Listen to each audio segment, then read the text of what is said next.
Halo Mas Mbak, jangan lupa subscribe channel YouTube MJTV dan pastikan kamu nyalakan notifikasinya.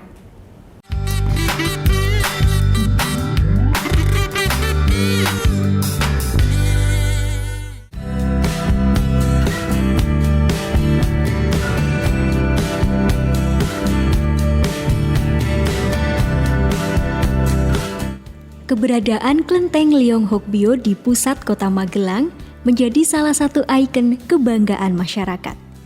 Selain sebagai tempat ibadah, kelenteng ini menjadi saksi sejarah perjuangan atau andil para warga Tionghoa di masa kemerdekaan Indonesia.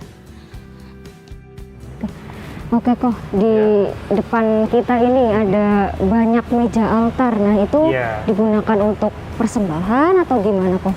Ya betul, ini jadi meja-meja yang di depan altar ini meja diperuntukkan untuk persembahan gitu ya. Jadi kita kalau misalnya tiap upacara sembahyang bisa kita memberikan persembahan diperuntukkan kepada dewa-dewi gitu. Biasa berupa makanan atau minuman gitu. Nanti kalau misalnya setelah upacara sembahyang selesai, lalu biasa makanan dan minuman ini diberikan kepada para umat seperti itu. Apakah makanannya ada jenis-jenisnya tertentu atau jumlahnya tertentu gitu kok? Oh iya, untuk makanan biasa kalau untuk dipersembahkan ke dewa-dewi biasa 3 atau 5 gitu, 3 atau 5 buah gitu.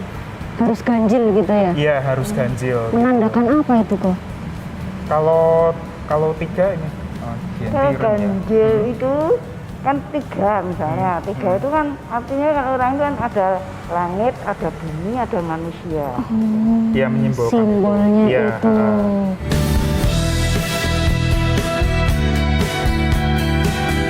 Oke kok, ini saya lihat juga ada beberapa peralatan gitu. Nah itu fungsinya untuk apa? Mungkin Mas Mbak pemirsa di rumah penasaran gitu. Oh iya.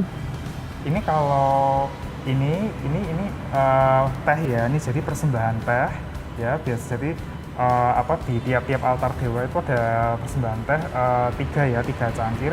Ini tiap hari diganti gitu ya, tiap hari tehnya diganti. Lalu mungkin ada ini ya. Ini jadi kita di kelenteng juga ini ya ada perlengkapan macam-macam ya.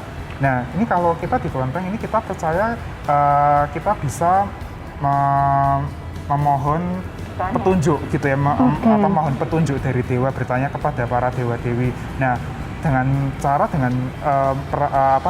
prasarana ini gitu. Ini namanya Pak Pue, namanya ya Pak Pue. Caranya misal kita sembahyang gitu ya, bertanya sesuatu gitu. Nah, lalu kemudian diputar ini ya. Lalu diputar 3 kali seperti ini. Kemudian dijatuhkan gini. Nah, gini. Namanya syukui. Nah, ini hasilnya dilihat dari ini ya. Kalau misalnya hasilnya seperti ini, yang satu buka, yang satu nutup, ini jawabannya ya. Gitu. Oh, dari pertanyaan ya. itu iya gitu. Iya. Kalau misalnya dua-duanya terbuka seperti ini, ini tertawa tuh maksudnya mungkin kayak pertanyaan kita kurang jelas gitu. Jadi bisa diulang. Berarti pertanyaannya bisa diulang. Bisa, iya. Mungkin kita pertanyaannya kurang jelas. Iya.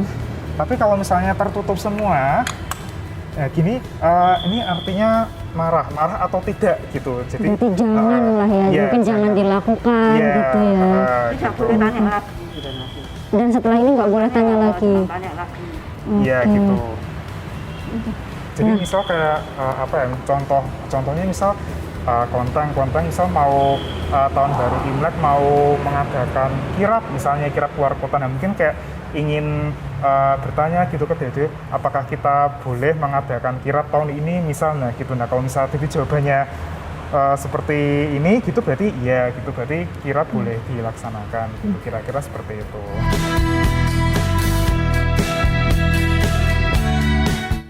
Oke Mas Mbak, itu tadi perjalanan saya ditemani bersama Koh Rudi dan Ibu Oin.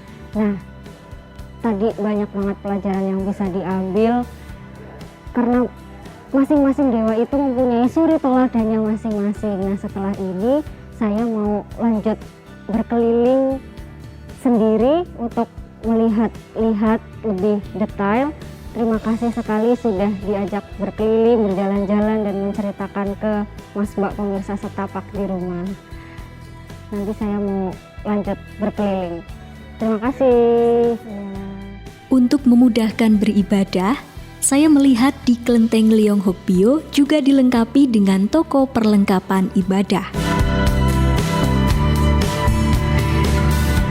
Oke, Mas Mbak pemirsa Setapak, itu tadi perjalanan saya di kelenteng yang berada di tengah alun-alun Kota Magelang. Seru banget kan, banyak juga pelajaran yang bisa diambil loh ternyata. Ikutin terus perjalanan saya di Setapak minggu depan. Jangan lupa tetap tonton di MJTV setiap hari Kamis pukul 17.15. Bersama aku, Arini. Dadah, sampai jumpa minggu depan. Di perjalananku setapak kali ini, mengajarkanku tentang keseimbangan hidup.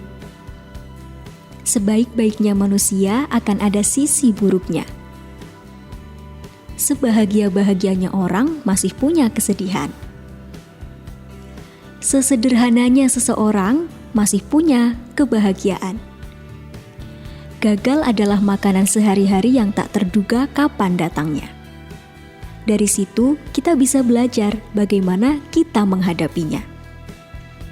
Berterima kasih dan bersyukurlah kepada Tuhan. Karena Tuhan akan membantu manusia yang mau berjuang dalam hidupnya. Dan hanya Tuhan yang bisa menolong.